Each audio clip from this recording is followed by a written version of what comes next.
안녕하세요, 여러분. 편안하게 듣는 잠자리 동화 달콤 오디오북입니다. 오늘 하루도 행복한 하루 보내셨나요? 오늘도 하루의 마무리를 함께 해주셔서 정말 감사합니다. 오늘의 첫 번째 이야기는 질투의 눈이 멀어 친구를 속인 기생 이야기입니다. 오늘도 재미있는 옛 이야기 들으시면서 편안한 밤 되시길 바랍니다. 질투의 눈먼 기생. 옛날 어느 마을에 동갑내기 기생 연주와 은하가 장 구경을 나왔지요. 우연히 연주가 어떤 사내와 부딪혔는데 그 일로 은하와 그 사내가 시비가 붙었지요. 그런데 말을 탄 관리가 사내를 제지하였습니다. 다음 날 신임 부사가 아전들과 상의를 하고 있었습니다.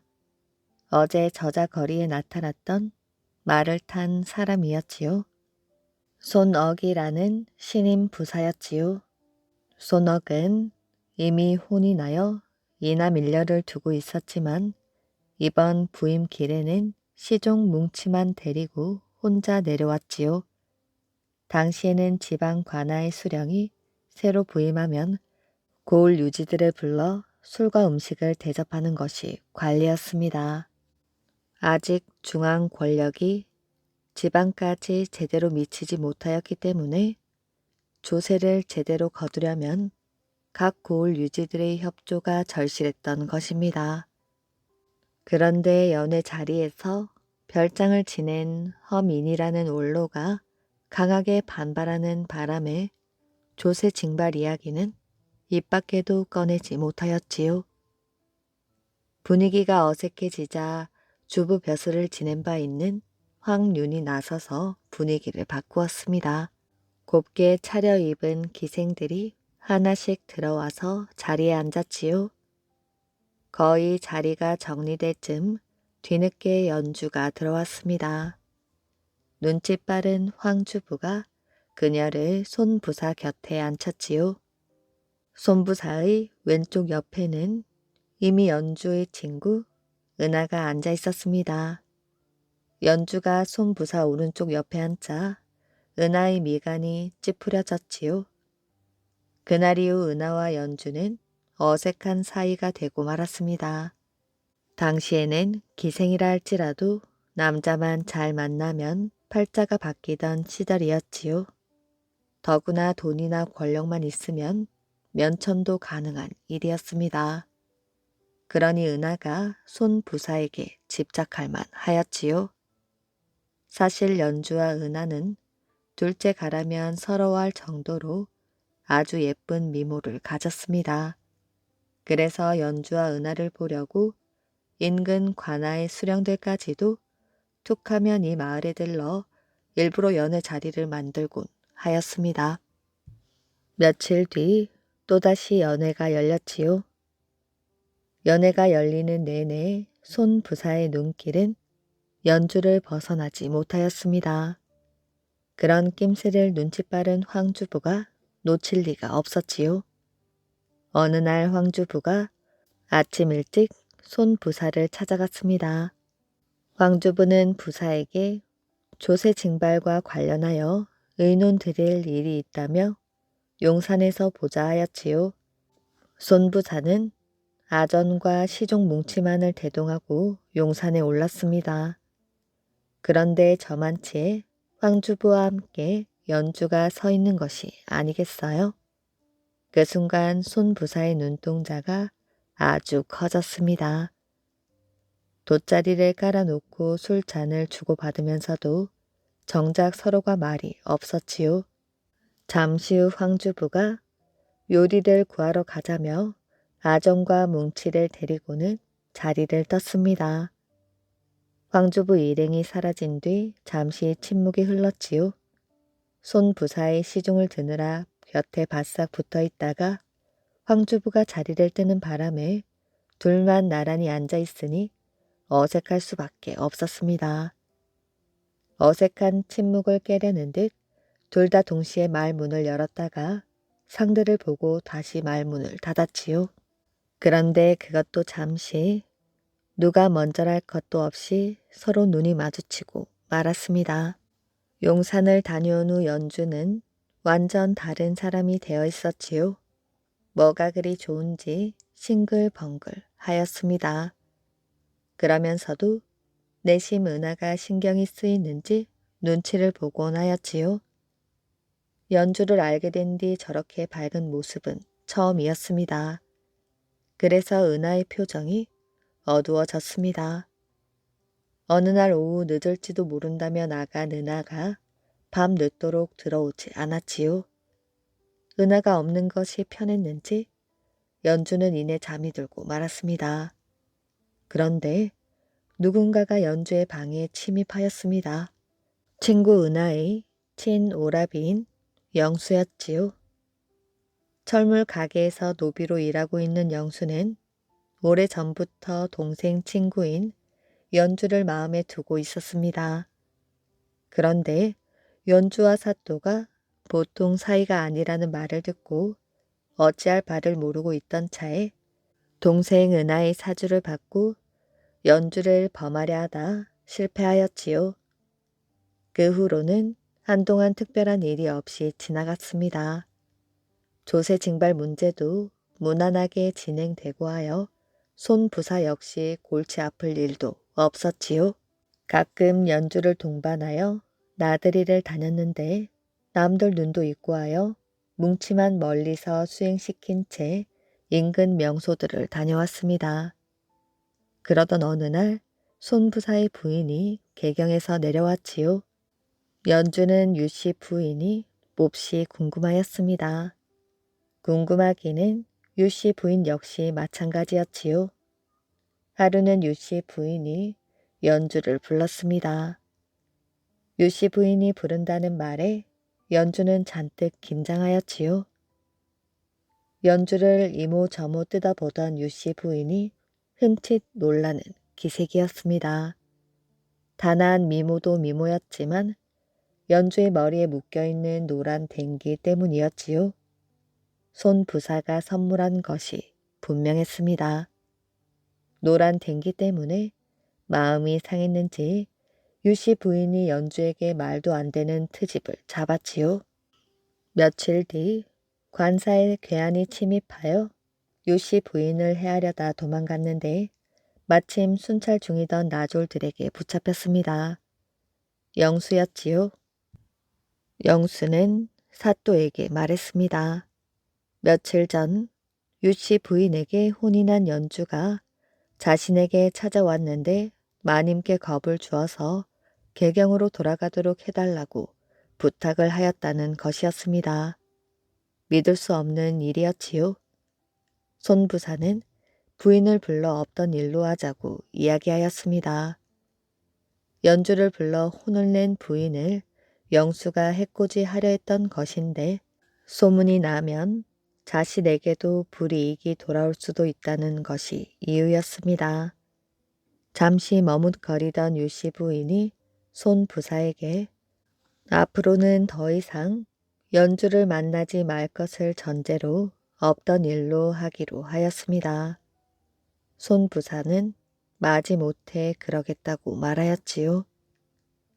그런 줄도 모르고 잠시 후 연주가 손 부사를 찾아가서 영수를 선처해 달라고 하소연하였습니다. 순간 손 부사의 표정은 확 바뀌었지요. 이렇게 일이 마무리되고 며칠 동안 손 부사는 연주에게 아는 체도 하지 않았습니다. 부인과 약조도 약조였지만 연주와 영수의 관계에 대한 오해가 컸기 때문이지요. 연주가 영수를 껴안고 있다가 손 부사를 돌아보고 씩 웃는 꿈을 꾸기도 하였으니 오죽했겠습니까?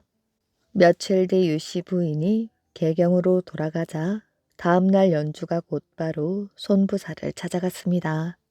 그런데 입구에서부터 거절을 당하고 말았지요. 연주가 손 부사의 문제로 가슴 앓이를 하고 있을 쯤 강화에서 감사가 내려왔습니다. 조세 징발을 독려하는 일을 하기 때문에 감사가 오면 뇌물은 물론이요. 각종 향응을 베푸는 것이 관례처럼 이루어졌지요. 어김없이 환영 연회가 마련되었습니다. 연회만 열리면 연주가 손부사의 옆자리에 앉았는데 이번에는 멈칫거리고 있었습니다. 손부사의 왼쪽 옆에는 여느 때처럼 친구 은하가 앉아 있었지요. 그런데 손부사가 연주에게 감사를 접대하라 일렀습니다. 감사라는 사람을 보니 한눈에 보아도 탐욕스럽게 생겼지요. 연주가 애원하듯 손부사를 쳐다보았는데 무심코 연주를 바라보고 있던 손부사가 이내 고개를 돌리고 말았습니다. 연주는 자리를 박차고 나가버렸지요. 이 사건 이후로 연주는 잔뜩 풀이 죽어 있었습니다. 삶의 의욕을 잃은 듯 시선마저 불확실하였지요. 어느 날 해질 무렵 용산 자락에 연주가 앉아 있었습니다. 오늘따라 노을은 슬퍼만 보였지요. 갑자기 연주가 일어나 낭떠러지로 다가갔습니다. 우는 듯 흐느끼며 연주가 막 몸을 날리려는 순간 누군가가 다급하게 소리치며 연주를 낚아 채었지요. 영수였습니다. 요 며칠 연주의 분위기가 심상치 않다고 느끼고 자나깨나 연주를 뒤따라 다녔던 것이지요. 다음날 영수는 손부사를 찾아가 사실을 털어놓았습니다. 동생 은하가 손부사와 연주를 갈라놓기 위해 자신을 사주하여 유씨 부인에게 위해를 가하게 하였고 그 죄를 연주에게 뒤집어 씌우게 했다는 것이었지요. 영수의 이야기를 듣는 내내 손부사의 표정이 계속 변하였습니다. 계속해서 영수는 연주가 부사의 앞길에 방해가 되지 않으려고 용산에서 몸을 던지려 했다는 사실과 자신이 그런 연주를 구했다는 이야기를 하였습니다. 그날 오후 보슬비 내리는 용산에서 손부사와 연주가 마주 서 있었습니다.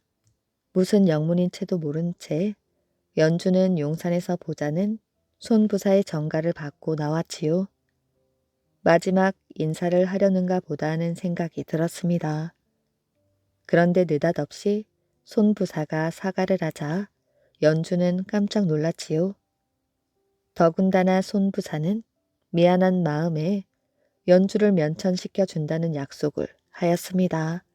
연주는 눈물을 흘리며 손부사에게 안겼지요. 두 사람은 다시 용산에서 하나가 되었습니다. 어느 해 초파일에 손부사와 함께 근처 절을 다녀오던 연주는 만전이라는 주지에게 봉변을 당하고 말았습니다. 최충원의 손자이자 최우의 아들인 만전이었지요. 만전은 말이 승려이지 갖은 악행을 일삼는 건달이나 마찬가지였습니다. 며칠 후 만전 일행이 술판을 벌였지요. 만전이 일행을 시켜 연주와 가장 가깝다는 은하를 불렀습니다. 은하에게서 연주가 면천되었다는 이야기를 들은 만전은 은하에게도 면천을 시켜준다는 제안을 하였지요. 장차 1인자가 될 수도 있을 만전의 약속에 은하는 잔뜩 들떠 있었습니다. 다음 날에도 역시 대낮부터 만전 일행이 술을 마시고 있었습니다. 그런데 연주가 그곳으로 올라갔지요. 은하가 거짓으로 연주를 불러낸 것입니다. 만전이 장정들을 시켜 연주를 술상 앞에 무릎을 꿇리더니 술을 따르게 하였지요. 하지만 연주가 술을 따르지 않자 이번에는 느닷없이 연주를 때렸습니다. 그때 어디선가 손부사가 나타나 한달음에 그곳으로 오르더니 연주로부터 만전을 떼어놓았지요. 워낙 순식간의 일이라 멀찌감치 떨어져 있던 만전의 수하들도 어찌해 볼 틈이 없었습니다. 그렇게 긴 세월이 흘러 3년이 되자 손부사가 강화로 올라가게 되었지요. 결국 손부사는 다시 돌아온다는 약속만 남긴 채 강화로 떠났습니다. 손부사가 강화로 떠난 후 연주는 고지 마을에 집을 마련하여 그곳에서 지내었지요. 그의 겨울 어느 날 은하가 찾아왔습니다. 은하 역시 면천이 되어 양민의 신분이 되었지요. 지난번 만전의 사주를 받고 연주를 함정에 빠뜨렸던 은하는 그 이후로 만전에게 몸과 마음을 모두 바쳤습니다. 은하가 다녀간 며칠 뒤 우려했던 일이 벌어졌습니다. 만전이 연주가 있는 고지 마을에 나타난 것이지요. 건달들을 이끌고 나타난 만전은 연주의 집을 찾아갔습니다. 그러나 연주가 저항하자 뜻을 이루지 못한 만전이 일어섰지요. 사흘이 멀다 하고 찾아오던 만전이 언제부터 발길을 끊었습니다. 병세가 심해진 만전의 아버지가 후계를 이을 목적으로 둘째인 만전을 환속시켜 강화로 불러들였던 것입니다. 연주에게는 천만다행인 일이었지요. 그러나 강화에 있는 손부사에게는 불행한 일이었습니다. 그러던 어느 날 은하가 다시 연주의 처소에 찾아왔지요. 은하는 만삭의 몸이었습니다. 막상 은하의 사정이 만만치 않다는 생각의 연주는 일단 은하를 방으로 데리고 들어갔지요. 무심한 세월이 흐르고 또 흘러서 훌쩍 10년이 지났습니다. 손부사는 처음에는 연주를 잊지 못해 죽고 싶었지요. 하지만 원나라의 침략이 갈수록 거세지자 눈코 뜰 새 없게 되었고 그러다 보니 연주의 생각도 갈수록 덜 나게 되었습니다. 이제는 얼굴조차 가물가물할 정도였지요. 그러나 자신을 괴롭히던 만전이 죽자 손부사도 족쇄가 풀렸지요. 만전이 죽고 그의 아들이 정권을 잡게 되었는데 정치 기강이 문란해지고 흉년이 계속되어 민심이 동요했습니다. 이때 김준이 삼별초를 앞세워 만전의 아들을 죽임으로써 그 정권을 타도하고 왕권을 회복시켰습니다. 김준 덕분에 손부사의 벼슬도 정사품인 일부 실랑으로 올랐지요. 김준에게 부탁하여 손부사는 전라감사가 되었습니다. 문득 손감사는 10년 전 용산에서 연주와 있었던 일을 떠올리며 추억에 사로잡혔습니다. 꿈처럼 아련한 기억이 새록새록 솟아났지요. 손감사가 도착하자 부사가 연자루에서 환영 연회를 마련하였습니다. 남문 밖 연자루에 오르니 연주 생각이 더욱 간절하였지요. 그때 곁에 있던 늙은 아전 한 명이 그를 기억하고는 말을 붙였지요. 아전으로부터 연주의 소식을 들은 손감사는 서둘러 연주를 데려오게 하였습니다. 10년 만에 오른 용사는 예나 지금이나 변함이 없었지요.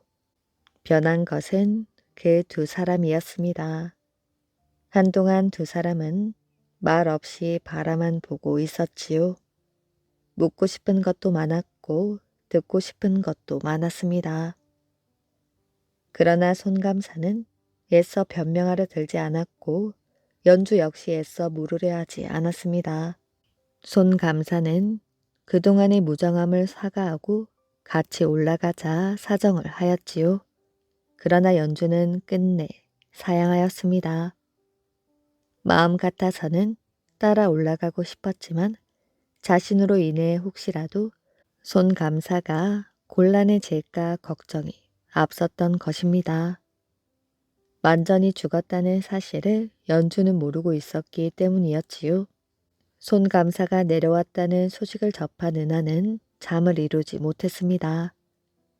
연주가 끝내 손감사를 따라 개경으로 올라가는 것은 아닌지 불안하기 짝이 없었지요. 10년의 세월이 흘렀지만 은하의 속내는 단 하나도 변한 것이 없었습니다. 이런저런 생각이 뒤척이고 있었는데 갑자기 아들 성주가 들어왔지요. 은하는 갑자기 무슨 생각이 들었는지 아들을 잡아 끌고 밖으로 나갔습니다. 은하는 손감사를 찾아갔지요. 그러더니 길 저편에 있는 아이를 가리키며 연주의 아이라고 거짓말을 하였습니다. 그러면서 연주를 생각하는 마음은 알겠지만 저 아이를 위해서라도 연주를 그냥 내버려 두라 하였지요. 손감사는 그 아이가 만전의 아이라 생각하였습니다. 함께 떠나자는 제안을 연주가 거절한 이유가 아이 때문이라 생각한 손감사는 마지막으로 연주를 만나보고자 은하에게 연주의 처소를 물었지요. 그러자 은하가 고지 마을을 알려주고는 곧바로 아들에게 무언가 이르더니 고지 마을로 떠나보냈습니다. 연주가 빨래를 널고 있었는데 은하의 아들 성주가 허겁지겁 뛰어 들어왔지요. 은하의 아들 성주가 연주에게 손감사가 온다며 몸을 피하라 하였습니다. 연주는 손감사에게 부담을 주지 않기 위하여 몸을 숨겼지요. 잠시 후 손감사 일행이 연주의 집에 도착하였습니다. 연주의 처소로 들어서던 손감사가 성주를 보고는 걸음을 멈추었지요. 연주가 어디 멀리 다니러 간 줄 알고 기다릴 생각을 하였습니다. 그런데 빨랫줄에 널린 빨래에서 물이 뚝뚝 떨어지는 것을 보고는 자신을 피하는 것이라 판단하였습니다. 더 이상은 어찌할 수 없겠다는 생각을 한 손감사가 발길을 돌리고 말았지요. 이듬해 가을 손감사는 급 병을 얻어 병석에 누웠습니다. 병을 얻은 손감사는 개경에 있는 가족에게 돌아가 요양을 하게 되었지요. 하지만 개경에 돌아온 손감사는 병석에 누워 말도 하지 못하였습니다. 의원의 말로는 얼마 버티기 힘들 것이라 하였지요. 숨지기 직전 손감사가 뭉치를 불러 뭔가를 쥐어주었습니다. 노란 비녀였지요. 그러더니 뭉치의 귀에 대고 마지막 힘을 다해 몇 마디 하였습니다. 그의 여름날 은하가 연주의 집을 찾아갔지요. 그러더니 손감사가 죽었다는 이야기를 건넸습니다. 손감사가 죽었다는데도 연주가 별 다른 반응이 없자 은하가 일어서서 나가며 한마디 남겼습니다. 너 때문이래. 은하로부터 손감사가 죽었다는 소식을 전해드린 연주는 몇 날 며칠의 식음을 전폐하고 알아누웠지요. 며칠 후 자리를 털고 일어난 연주가 용산에 올라 한참을 허공을 향해 울부짖더니 이내 몸을 던졌습니다. 연주가 죽었다는 사실을 알고도 은하는 처음에는 아무런 생각이 들지 않았지요. 그러다 어느 순간부터 스스로를 자책하기 시작하였습니다. 어렸을 때 연주와 보냈던 꿈 같던 시절이 새록새록 떠올랐지요. 질투에 눈이 멀었을 때에는 보이지 않았던 것들이 너무도 또렷하게 떠올랐습니다. 어느 날 오후 연주가 올랐던 길을 은하가 올랐지요. 연주가 몸을 던졌던 곳에 다가서서 은하는 연주를 불렀습니다. 그 소리가 메아리 쳐서 다시 은하의 귓볼에 울렸지요. 질투에 눈이 멀어 친구를 젖은 길로 내몬 자신에 대해 자책을 하면서 은하 역시 연주를 따라 몸을 던지고 말았습니다. 은하의 손에는 노란 비녀가 쥐어져 있었다고 합니다. 시장에서 제사 지내기. 김선비는 아내와 함께 한숨을 쉬었습니다. 아버지 제삿날이 가까워 오는데 제상을 차릴 수 없으니 어쩌면 좋소. 그러게 말이에요. 집에 돈이 한 푼도 없으니 제사상에 올릴 음식을 장만할 형편이 못 됩니다. 며칠 뒤면 아버지 제삿날이었습니다. 마음 같아서는 제사상을 차리고 싶었으나 살림살이가 너무나 궁하였지요. 꿈길을 밥 먹듯 하니 아무것도 차릴 수가 없었습니다. 그렇다고 제사를 지내지 않을 수도 없었지요. 김선비는 머리를 쥐어뜯으며 고민했습니다. 하지만 뾰족한 수가 떠오르지 않았지요. 마침내 제삿날이 되었습니다. 선비는 신주를 모셔놓은 사당으로 들어갔지요. 신주란 죽은 조상의 이름을 적은 나무패를 말합니다. 김선비는 입고 있는 도포의 통 넓은 소매 속에 신주를 감추었지요. 그러고는 곧장 장터로 갔습니다. 오늘은 장날이었습니다. 닷새 만에 또 장이 선 것이지요. 장터는 사람들로 아주 붐볐습니다. 장터에는 이렇게 물건이 차고 넘치는데 나는 제사거리를 마련하지 못하니 한숨이 절로 나왔지요. 김선비는 생선 파는 곳으로 갔습니다. 싱싱한 생선들이 있었지요. 김선비는 소매 속에 감춘 신주를 반쯤 드러내어 생선 쪽을 향하게 했습니다. 아버지 죄송합니다. 장터에서 제사를 지내겠습니다. 이 불효자를 용서해 주십시오. 김선비는 알아듣지 못할 만큼 작은 목소리로 말하며 천천히 조기 앞으로 다가섰습니다. 아버지, 조기 좀 드시지요. 참 조기입니다. 이번엔 가자미 앞에 섰습니다.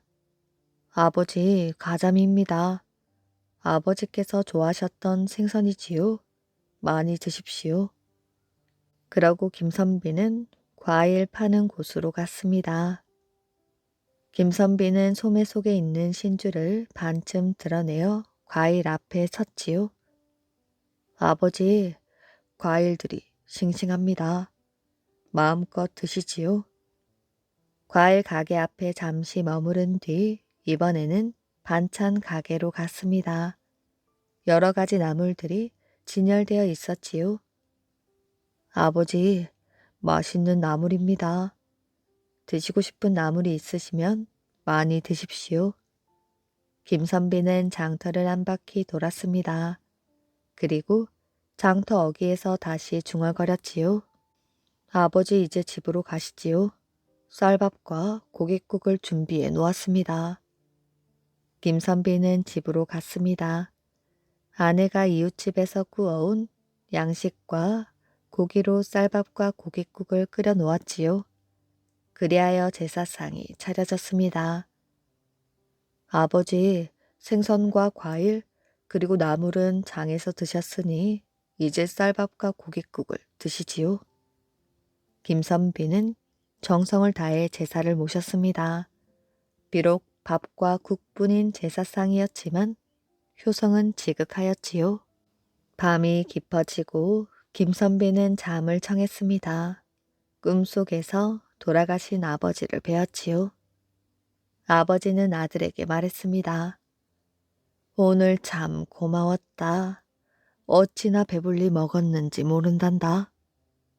아버지, 이 불효자를 용서해 주십시오. 집에서 모시지 못하고 시장 바닥에서 건성건성 모셨으니 죄송합니다, 아버지. 김선비는 아버지 앞에 무릎을 꿇고 용서를 빌었습니다. 그렇지 않다. 네 처지를 내가 잘 아는데 무슨 소리냐? 다 이 아비를 잘못 만나 가난을 물려받은 탓이지. 네가 고생하는 것을 보니 죽어서도 마음이 아프구나. 얘야, 지금부터 내가 하는 말을 잘 듣고 시키는 대로 하길 바란다.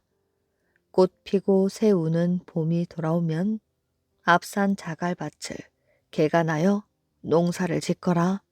그럼 큰 수확을 거둘 것이야. 김선비는 잠에서 깨어났습니다. 꿈에서 뵌 아버지의 말씀이 귀에 쟁쟁하였지요. 그는 아내에게 꿈 이야기를 했습니다. 아내가 깜짝 놀라는 표정을 지었지요. 어쩜 저와 똑같은 꿈을 꾸셨어요?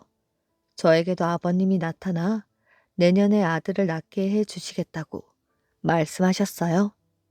아내의 말을 들은 선비는 눈물을 글썽거렸지요. 이듬해 봄이 되었습니다. 김선비 내외는 꿈속에서 아버지가 말씀하신 대로 앞산 자갈밭을 일구었습니다. 마을 사람들이 수군수군 거렸지요. 못 쓰는 밭을 왜 죽어라 일구는 거지? 참 별일이네. 김선비 내외는 마을 사람들이 뭐라고 하건 열심히 밭을 갈아 채소를 심고 가꾸었지요. 가을이 되었습니다. 마을 사람들은 김선빈의 밭을 보고 깜짝 놀랐지요. 세상에 쓸모없는 밭인 줄 알았는데 그게 아니네. 저 채소 좀 봐. 우리 마을에서 이 집만 풍년이네.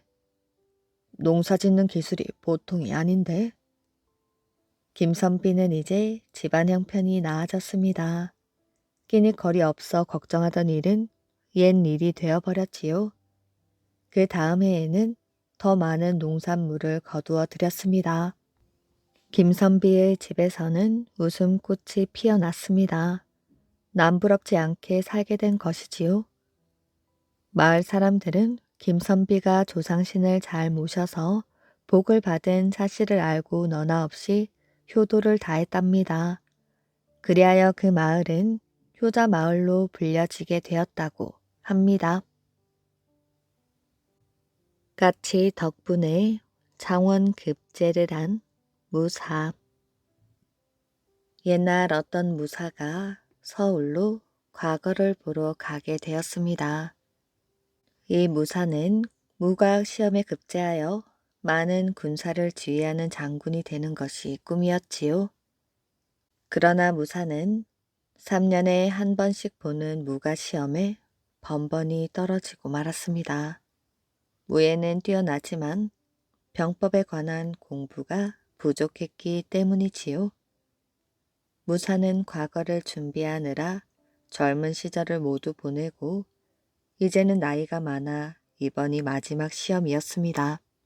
이번에도 떨어지면 더 이상 과거를 볼 수 없었지요. 무사는 반드시 과거에 급제하리라 다짐하며 서울로 떠났습니다. 그리고 하루 전날 과천 고을에 도착할 수 있었지요. 과천은 과거를 보러 가는 사람들로 북적북적 거렸습니다. 그래서 주막마다 빈 방이 거의 없었지요. 그러나 무사는 쉽게 방을 얻을 수 있었습니다. 단골 주막집 주인이 무사를 위해 방 하나를 남겨두었기 때문이지요. 주막집 주인이 말했습니다. 마지막 시험이라면서요. 시험을 잘 보십시오. 고맙습니다. 과거에 급제하면 꼭 인사하러 오겠습니다. 그런데 그날 밤 무사는 이상한 꿈을 꾸었습니다. 까치들이 떼지어 날아와 무사 앞에 앉더니 일제히 절을 하는 것이었지요. 무사가 깜짝 놀라자 우두머리 까치가 앞으로 나서며 입을 열었습니다. 무사님, 저희는 남태령 너머 까치산에 살고 있는 까치들입니다. 무사님께 도움을 청하고자 이렇게 찾아왔습니다. 무사님이 도와주시지 않는다면 우리는 조상 대대로 살아왔던 까치산을 떠나 먼 곳으로 이사를 가야 합니다. 무사가 말하였지요. 난 아주 바쁘단다. 내일 당장 서울로 올라가 과거 시험을 봐야 하거든. 걱정 마십시오. 무사님은 예정대로 길을 떠나시면 됩니다. 그리고 남태령을 지나 까치산 고개를 넘어갈 때 무심히 지나치지 말고 주위를 살펴주십시오.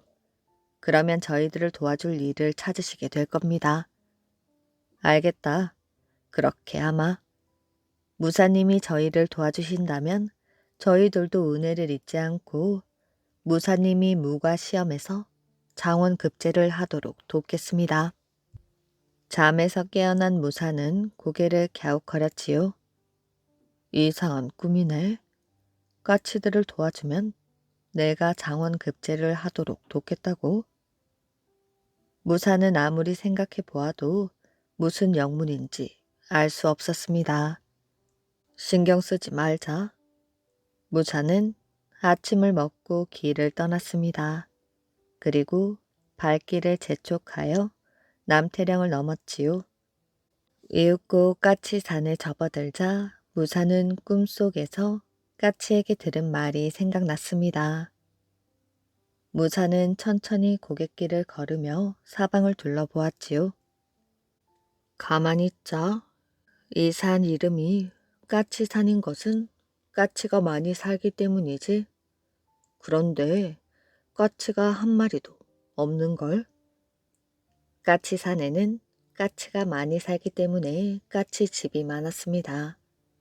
하지만 어찌된 일인지 까치는 한 마리도 보이지 않고 까치 소리조차 들리지 않았지요. 무사가 까치산 고개턱에 다다랐을 때였습니다. 숲 쪽을 유심히 살피며 걷던 무사는 갑자기 걸음을 멈추었지요. 까치 집에 있는 아름드리 나무를 타고 오르는 커다란 구렁이 한 마리를 발견한 것입니다. 이제 알겠다. 저 구렁이 때문에 까치들이 속을 썩고 있었구나. 못된 구렁이 같으니라고. 무사는 구렁이를 노려보며 화살통에서 화살 하나를 꺼냈습니다. 그리고는 구렁이를 겨냥하여 화살을 쏘았지요. 화살은 구렁이 머리를 꿰뚫고 나무에 박혔습니다. 구렁이가 죽자 조용하던 산은 날갯짓 소리로 가득 찼습니다. 까치 집에 숨어서 숨을 죽이고 있던 까치들이 하늘로 날아오른 것이었지요. 무사는 까치산 고개를 넘어 배를 타고 한강을 건넜습니다. 그리고 걸음을 재촉하여 과거 시험장인 경복궁에 도착하였지요. 그런데 경복궁 뒤뜰에 들어선 무사는 눈이 휘둥그레졌습니다. 그곳에는 큰 아름드리 나무가 있었는데 나무 위에 구렁이 한 마리가 화살에 맞아 죽어 있는 것이었지요. 아니, 저 구렁이는? 무사는 가까이 다가가 구렁이를 살펴보고는 깜짝 놀라 소리를 지를 뻔하였지요. 까치산 고개에서 자기가 쏘아 죽인 바로 그 구렁이였습니다. 화살도 무사의 것이 틀림없었지요. 누군가가 화살에 맞은 구렁이를 이곳에 옮겨다 놓은 모양이었습니다.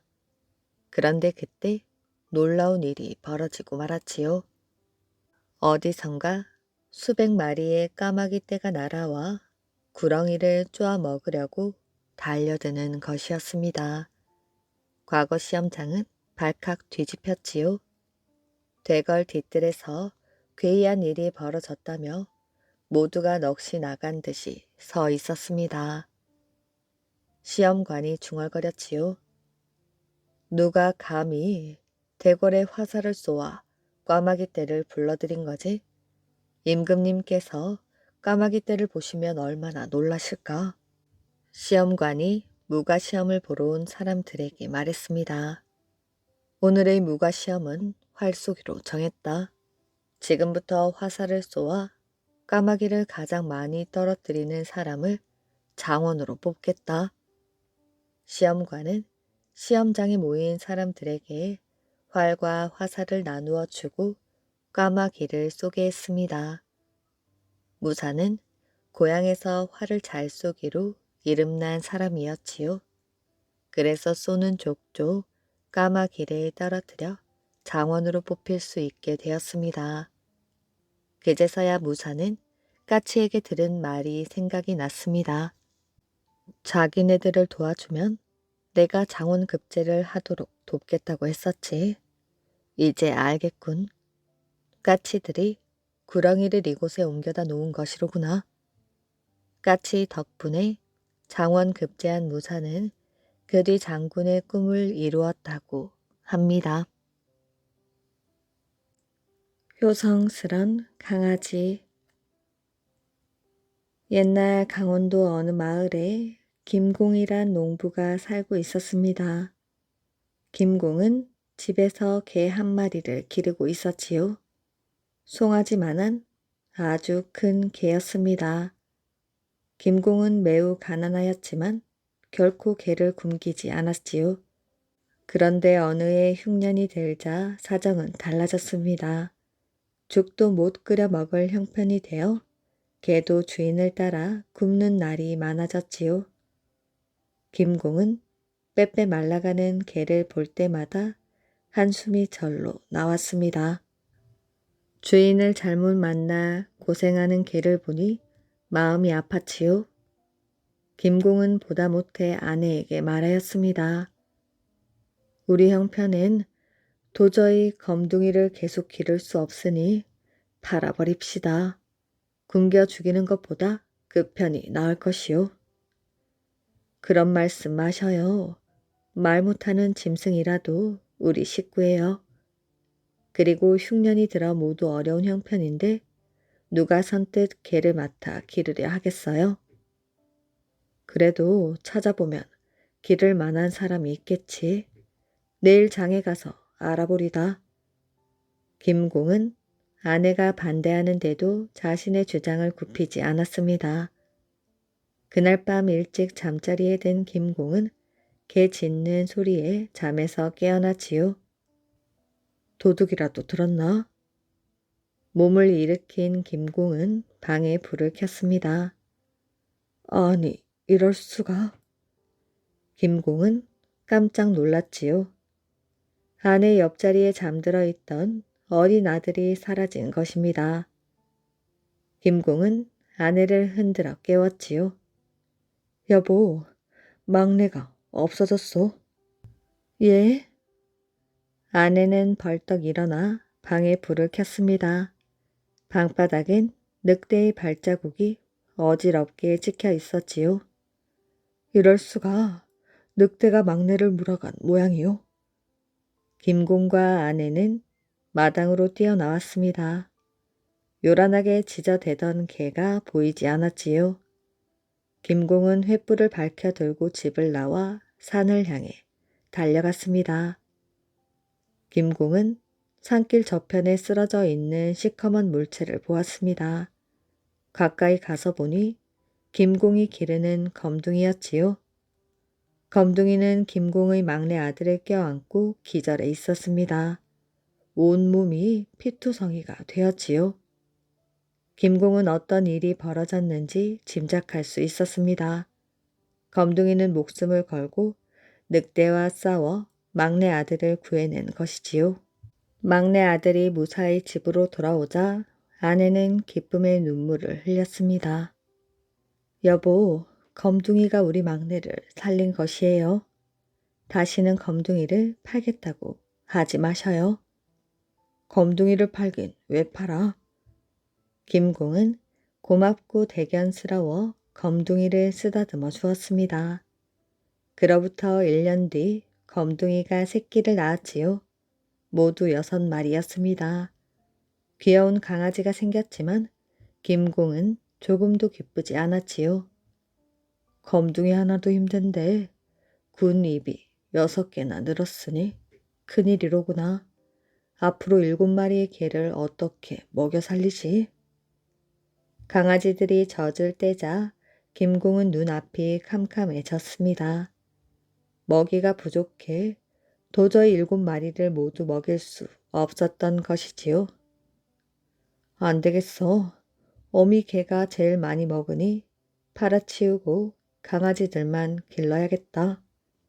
김공은 이렇게 결심하고 아내가 친정에 간 사이 검둥이를 데리고 장터로 갔습니다. 그러나 온종일 장터를 돌아다녀도 검둥이를 사겠다는 사람은 하나도 없었지요. 결국 김공은 힘없이 집으로 돌아왔습니다. 김공이 집에 들어서자 6명의 자식들은 배가 고프다며 칭얼칭얼 거렸지요. 이틀째 아무것도 먹지 못했기 때문입니다. 물론 집 안에는 먹을 것이 아무것도 없었지요. 조금만 참거라. 엄마가 외갓집에 가셨으니 내일 저녁엔 양식을 구해오실 것이야. 김공은 아이들을 달래보았습니다. 그러나 아이들은 배가 고프다고 닭똥 같은 눈물을 펑펑 쏟았지요. 할 수 없이 김공은 다음날 개를 잡았습니다. 그러고는 배고픈 아이들에게 먹였지요. 김공은 먹고 남은 뼈를 냇가에 버리려고 집에서 나왔습니다. 그런데 강아지들이 뒤에서 살살 따라오는 것이었지요. 강아지들은 몹시 슬픈 표정으로 어미개의 뼈를 바라보고 있었습니다.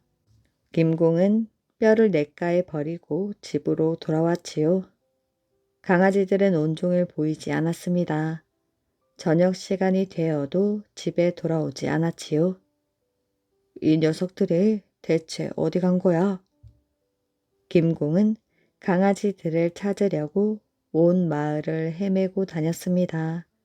그러나 그 어디에도 강아지는 없었지요. 김공은 냇가를 찾아가 보았습니다. 냇가를 둘러본 김공은 깜짝 놀랐지요. 개의 뼈가 감쪽같이 사라졌기 때문입니다. 냇가 주위에는 강아지 발자국이 찍혀 있었지요. 김공은 강아지 발자국을 따라가기 시작했습니다. 강아지 발자국은 산 비탈을 타고 오르다가 건너편 산 밑 길가 밭둑에서 끝났습니다. 끝나는 지점을 자세히 살펴보니 강아지 6마리가 엎드려 있었지요. 이놈들 봐라. 여기서 잠이 들었네. 김공은 강아지들에게 다가갔습니다. 강아지들을 깨우려고 그 몸에 손을 댔다가 김공은 얼어붙고 말았지요. 강아지들의 몸이 뻣뻣이 굳어 있었던 것입니다. 강아지들 곁에는 흙을 판 흔적이 남아 있었지요. 김공은 이상한 생각이 들어서 그 흙을 파 보았습니다. 손끝에 잡히는 게 있어 들여다보니 어미 개의 뼈였지요. 김공은 그것을 보고 눈물을 흘렸습니다. 너희가 사람보다 낫구나. 제 어미의 죽음을 슬퍼하며 뼈를 모아 무덤을 만들고 그 무덤 앞에서 같이 따라 죽었으니 내가 몹쓸 짓을 했구나. 정말 미안하다. 강아지들아, 내 아들을 살려준 은혜를 저버리고 네 어미를 잡아먹었으니. 김공은 자신의 잘못을 뉘우치며 죽은 강아지들에게 용서를 빌었습니다. 다음날 김공은 효성스런 강아지들을 죽은 자리에 묻고 무덤 앞에 효구총이란 비석을 세워주었습니다. 지금도 강원도 정선 고을에는 그 강아지들의 무덤이 남아 있다고 합니다. 바위 위의 발자국. 전라북도 김제의 어느 마을에는 2개의 산이 나란히 솟아 있습니다. 이 2 산은 갖가지 모양의 바위들이 어우러져 경치가 좋기로 유명한 산이라고 합니다. 옛날에 이 2 산 중 한쪽 산에는 암바위 장수가, 다른 쪽 산에는 숫바위 장수가 살고 있었습니다. 이들은 모두 무술솜씨가 뛰어나고 힘이 무척 세었지요. 그런데 2 장수는 사이가 아주 나빴다고 합니다. 그래서 만나기만 하면 원수처럼 으르렁대며 싸우곤 하였지요. 그러던 어느 날 들판을 지나가던 숫바위 장수가 암바위 장수를 발견하고는 칼을 뽑아 들고 외쳤습니다. 암바위 장수, 마침 잘 만났다. 내 칼을 바꿔라. 나도 네 놈을 찾아다녔다. 내 오늘은 반드시 너를 쓰러뜨리고 말겠다. 암바위 장수는 날카로운 창을 휘두르며 숫바위 장수에게 덤벼들었지요. 칼과 창이 허공에서 부딪혀 불꽃이 튀고 2 장수의 기합 소리가 하늘을 갈랐습니다. 그러나 싸움은 날이 저물도록 끝나지 않았지요. 오늘도 무승부로구나. 내일 다시 싸우자. 좋아. 내일 이 자리에서 다시 만나 승부를 가리자. 다음 날 두 장수는 같은 장소에 만나 다시 싸움을 시작했습니다. 하지만 그날도 역시 무승부였지요. 다음 날도 그 다음 날도 두 장수는 계속해서 싸웠지만 역시 승부는 나지 않았습니다. 두 장수의 무술 솜씨가 승부를 가릴 수 없을 만큼 똑같이 훌륭했기 때문이었지요. 두 장수는 이제 싸움이라면 지긋지긋했습니다. 너무나 지쳐서 더 이상 싸우고 싶은 마음이 들지 않았지요. 그러던 어느 날 두 장수는 다시 들판에서 마주쳤습니다. 그런데 그날은 둘 다 빈손이어서 싸우려 해도 무기가 없었지요. 그러자 안바위 장수가 먼저 말했습니다. 창과 칼로 하는 싸움은 이제 그만두자. 그 대신 힘 겨루기로 승부를 가리는 건 어떤가? 좋은 생각이군. 나는 힘이라면 자신 있으니 일찌감치 항복하는 게 좋을걸. 너야말로 나에게 무릎을 꿇는 게 좋을 거야. 숫바위 장수는 발의 힘이 대단했고 안바위 장수는 오줌의 힘이 좋았습니다. 그래서 두 장수는 자신들이 가장 자신 있는 힘을 써서 승부를 가리기로 하였지요. 숫바위 장수와 안바위 장수는 정자나무 아래에 있는 너럭 바위 앞에 섰습니다. 숫바위 장수가 먼저 말하였지요. 각자의 힘으로 이 바위를 패이게 하는 것이야. 바위를 조금이라도 더 패이게 하는 사람이 이기는 것이다. 좋다. 그럼 벌칙도 정하자. 진 사람은 자기가 사는 산의 바위들을 전부 눕혀놓도록 하는 것이야. 좋아. 숲 바위 장수는 맨발로 너럭 바위 위에 올라갔습니다. 그리고는 발에 힘을 모아서 바위 위를 성큼성큼 걸어가는 것이었지요. 그러자 바위 위에는 금방 움푹 패인 발자국들이 생겼습니다. 정말 놀라운 발의 힘이었지요. 그 다음에는 안바위 장수의 차례였습니다. 안바위 장수는 너럭 바위 위에서 바지를 내렸지요.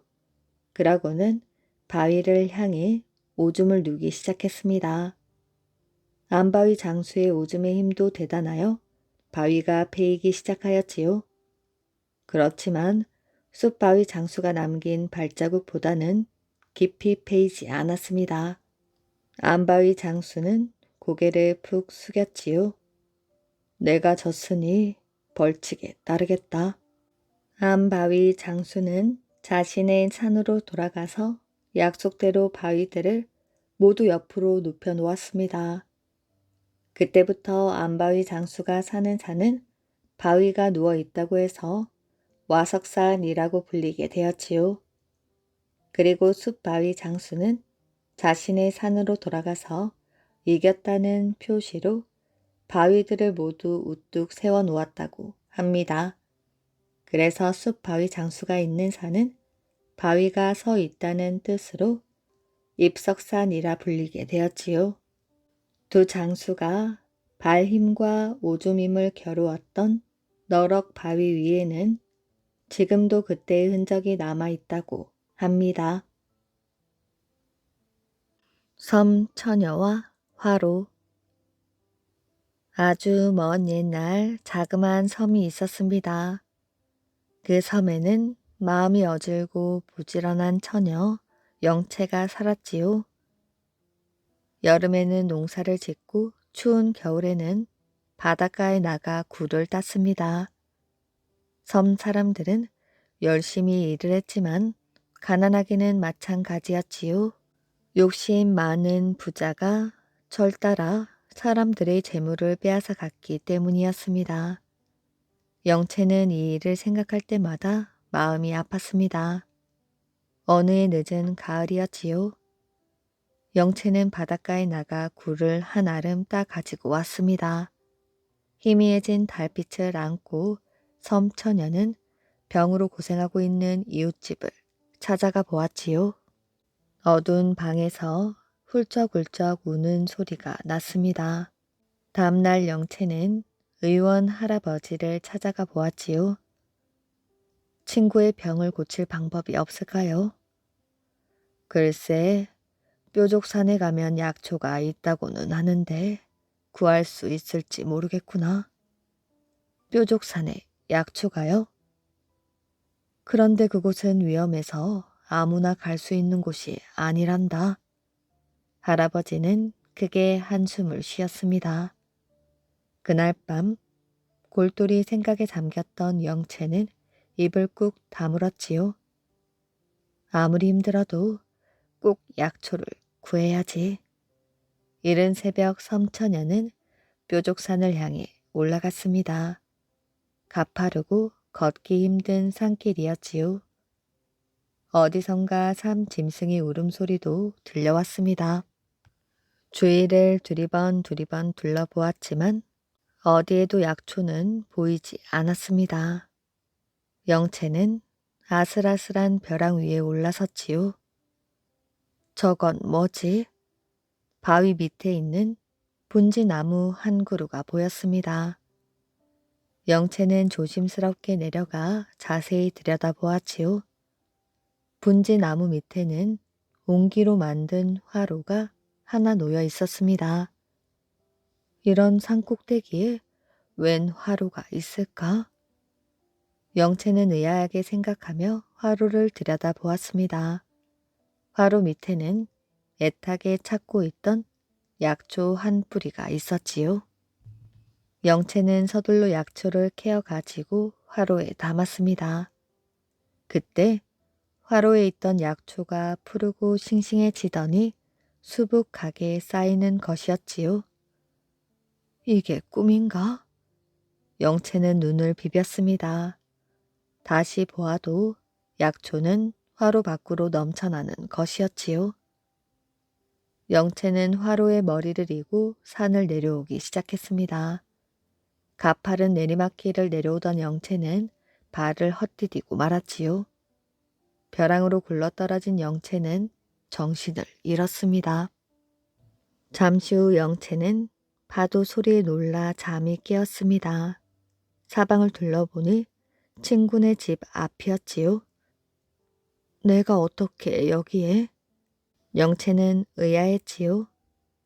약초를 본 친구는 영채를 끌어안으며 좋아했습니다. 정말 고마워 영채야.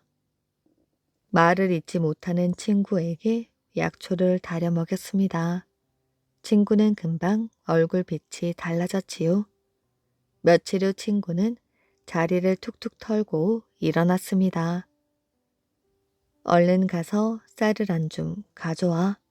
화로를 만지던 영채는 무슨 생각이 떠올랐습니다.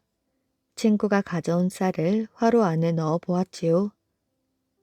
화로에 들어간 쌀은 잠시 후 화로를 채우고도 넘쳐 흘렀습니다. 쌀은 잠깐 사이에 산 더미처럼 쌓였습니다. 영채는 섬 마을 사람들에게 쌀을 골고루 나누어 주었지요. 그런데 이 소문이 욕심쟁이 부자의 귀에 들어갔습니다. 아니, 섬처녀가 신비한 화로를 가졌다니? 욕심쟁이 부자는 당장 화로를 빼앗고 싶은 생각뿐이었습니다. 부자는 서둘러 섬으로 배를 타고 왔습니다. 당장 신비한 화로를 내놓아라. 만약 내놓지 않으면 가만두지 않겠다. 영채는 욕심쟁이 부자의 말에 어이가 없었지요. 이 화로는 절대로 줄 수가 없습니다. 이것은 우리 섬의 보물이에요. 섬 사람들은 웅성거리며 안타까워했습니다. 뭐라고? 말로 해서는 안 되겠구나. 잠시 생각에 잠겼던 영채는 벌떡 일어섰습니다. 여러분, 걱정하지 마십시오. 화로를 잠시 빌려주도록 합시다. 진작 그럴 것이지. 욕심쟁이 부자는 수염을 만지며 헛기침을 했습니다. 먼저 배에 가 계십시오. 제가 가져다 드리겠습니다. 영채는 부엌에서 화로와 모래를 섞은 소금을 한 줌 들고 나왔습니다. 섬 사람들도 영채를 따라 배에서 기다리고 있는 부자에게로 갔습니다. 약속한 대로 화로를 가지고 왔습니다. 영채는 화로를 내놓았지요. 이게 정말 보물이 나온다는 화로가 맞느냐? 믿지 못하시겠으면 이 소금으로 시험해 보시지요. 영채는 가져온 화로와 소금을 부자에게 주었습니다. 부자는 좋아서 입을 다물지 못하였지요. 부자는 화로에 소금을 넣어 보았습니다. 그러자 화로 안에 소금이 수북이 쌓이기 시작하였지요. 이내 화로 밖으로 소금이 쏟아져 내렸습니다. 모래가 섞인 소금은 욕심쟁이 부자의 무릎까지 쌓였습니다. 그만, 나와라. 그만 나오래도. 욕심쟁이 부자의 애원에도 소금은 끊이지 않고 넘쳐났습니다.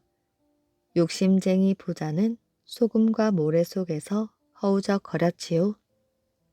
소금은 순식간에 부자를 오도 가도 못할 정도로 덮어버렸습니다. 마침 파도가 밀려와 부자는 화로와 함께 바닷물 속으로 가라앉아 버렸지요. 그때부터 소금은 녹아 바닷물 맛이 짜게 되었고 바닷가에는 모래가 깔리게 되었다고 합니다. 금강산에서 만난 사나이. 옛날 어느 마을에 이씨 성을 가진 젊은이가 있었습니다. 글이나 재주가 뛰어났지만 서자라는 이유로 뜻을 펴지 못하였지요. 이렇게 사느니 차라리 산 좋고 물 좋은 금강산에 가서 살아야겠다. 이서방은 대지팡이를 짚고 금강산 입구에 이르렀습니다. 산으로 들어가니 단풍나무가 타오르고 벚나무, 가래나무도 누렇게 물들어 있었지요. 이서방은 숨을 크게 내쉬었습니다. 머루 달의 향도 가득하네. 이서방은 달의 하나를 따서 입으로 가져가 보았지요. 그때 마침 나무 위에서 고운 새가 깃을 다듬으며 노래를 하고 있었습니다. 발 아래에는 다람쥐와 고슴도치가 지나가고 있었지요. 사람을 보고도 피하지 않는구나. 이서방의 귀에 물소리가 들렸습니다. 물소리를 따라 개울가로 가보았지요. 정말 맑고 깨끗한 물이로구나. 물을 한 모금 마시고 일어서는데 시가 적힌 바위가 눈에 띄었습니다. 이건 누가 지은 시지? 시가 적힌 바위에서 눈을 떼지 못하였지요. 누군가 어지러운 나라 형편을 생각하며 울었던 모양이구나. 이 근처에 사람이 사나? 이서방은 고개를 돌려 살펴보았습니다. 그때 맞은편에서 할아버지가 걸어오고 있었지요. 저기 이 산 어디에 도수를 하는 사람은 없습니까? 이서방은 할아버지에게 물었습니다. 잘은 모르지만 며칠 전 영랑봉 쪽으로 산삼을 캐러 갔다가 절에 가보니 스님은 없고 신발 2짝만 문 앞에 놓여 있더군요. 할아버지, 그곳이 어딘지 알려주시겠어요? 그곳은 험한 곳이라 혼자서는 갈 수 없다오. 차라리 강을 따라 올라가서 대장사에 가보시오. 말을 마친 할아버지는 빠른 걸음으로 사라졌습니다. 할아버지와 헤어져 산을 얼마쯤 오르니 뜻밖에도 큰 절이 나타났지요. 이서방은 커다란 절 이곳저곳을 둘러보았습니다. 기역자로 생긴 집 안에는 방이 53개나 있었지요. 이서방은 금강산 바위에 새겨진 큰 부처도 보았습니다. 앉은 키가 저렇게 큰 걸 어떤 석공이 만든 걸까? 조금 더 오르니 사선교라는 돌로 된 다리가 있었지요. 이때 비로봉 쪽에서 낡고 해진 옷을 입은 사나이가 걸어오고 있었습니다. 머리는 길게 어깨를 덮었고 손에는 나무로 만든 칼을 들고 있었지요. 어디까지 가는 길이오? 말을 걸어오는 것을 보니 이상한 사람 같지는 않았습니다. 아, 이 산에서 도수를 하는 분을 찾고 있습니다. 혹 그런 분을 아십니까? 글쎄요. 나는 그런 사람은 아니지만 이곳을 사랑하는 사람이요. 그 사람은 성큼성큼 걸어가 바위돌에 걸터 앉았습니다. 해는 뉘엿뉘엿 저물어서 절이라도 찾아가야 할 시간이었습니다. 그럼 친구는 금강산 신선을 찾아왔소? 아니요, 그런 것은 아닙니다.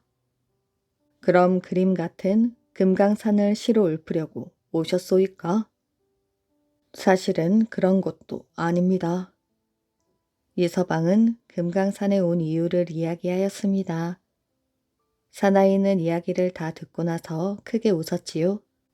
돌을 닦아 구름을 타고 하늘로 올라간 이가 있다고 하던데요. 나도 들었소. 선녀들도 금강산 경치에 놀라 돌아가지 않거나 돌로 굳어진다고 하지 않소. 그런데 돌을 닦아 하늘로 올라가다니 나라의 백성을 구하고 외적의 침입을 막는 길도 있을 텐데 말이오. 안 그렇소? 친구, 나와 벗이 되지 않겠소? 이서방을 지켜보던 그가 어깨를 툭 쳤습니다. 장사꾼의 벗은 이익으로 사기고 양반의 벗은 아첨으로 사기지. 이런 벗은 오래가지 못한다오. 벗은 진실된 마음으로 사기는 것이지요. 잘 모르지만 그대와 나도 벗이 될 수 있을 것 같소. 나와 함께 돌을 닦지 않겠소? 좋소이다. 이서방이 벗이 되기로 찬성하자 둘은 서로 손을 굳게 잡았습니다. 자, 이제 내 집으로 갑시다. 사나이는 자리에서 일어나 앞장서서 걸었지요. 계곡을 따라 올라가던 사나이는 폭포 근처 굴 앞에서 손짓을 하였습니다. 여기가 내 집이오. 칙 넝쿨로 엮은 문을 들추고 안으로 들어갔지요. 오늘은 귀한 손님이 온 날이니 잣 불을 켜야겠군. 불을 켠 사나이는 한쪽에 있던 바구니를 꺼내 송이와 밤과 잣을 내놓았습니다. 이제 나와 벗이 되었으니 열심히 돌을 닦아보세. 사나이는 소매 속 피리를 꺼내 불기 시작했습니다. 이서방도 흥에 겨워 덩실덩실 춤을 추며 노래를 불렀지요. 그때 밖에서 두루미 떼가 내려와 너울너울 춤을 추었습니다. 학이 노래를 아나 봅니다. 나도 처음엔 놀랐소. 학뿐만 아니라 좀 더 불면 짐승들이 다 모여든다네. 사나이는 피리를 소매에 넣으며 말했습니다. 참, 나는 허가요. 자네는? 나는 이가요. 두 사람은 나뭇잎 자리에 벌러덩 누워 잠이 들었습니다. 다음 날 이서방은 밖으로 나가는 허서방을 따라 잣나무 숲으로 달려갔지요. 잣나무를 바라보던 허서방은 칼을 뽑아 잣나무를 내리쳤습니다. 이서방은 허서방의 칼 솜씨에 깜짝 놀랐지요. 허서방, 내게도 칼 쓰는 법을 가르쳐주게. 허서방이 크게 한번 웃었습니다. 우리 열심히 무예와 병법을 익혀서 나라에 꼭 필요한 사람이 되세. 이서방과 허서방은 그날부터 쉬지 않고 글과 무예를 익혔습니다. 글과 무예를 닦은 두 사람은 처음 만나 벗을 맺은 곳에 리허데라 크게 새겨 놓았지요. 금강산은 참 좋은 곳이야. 경치뿐만 아니라 훌륭한 사람도 키워내니까. 저녁 노을 속에 산을 내려오는 두 젊은이 웃음소리가 골짜기에 메아리쳐 울렸습니다. 이야기 재미있게 잘 들으셨나요? 오늘의 이야기는 여기까지입니다. 오늘도 이야기를 들어주셔서 정말 감사합니다. 오늘도 편안한 밤 되시길 바랍니다.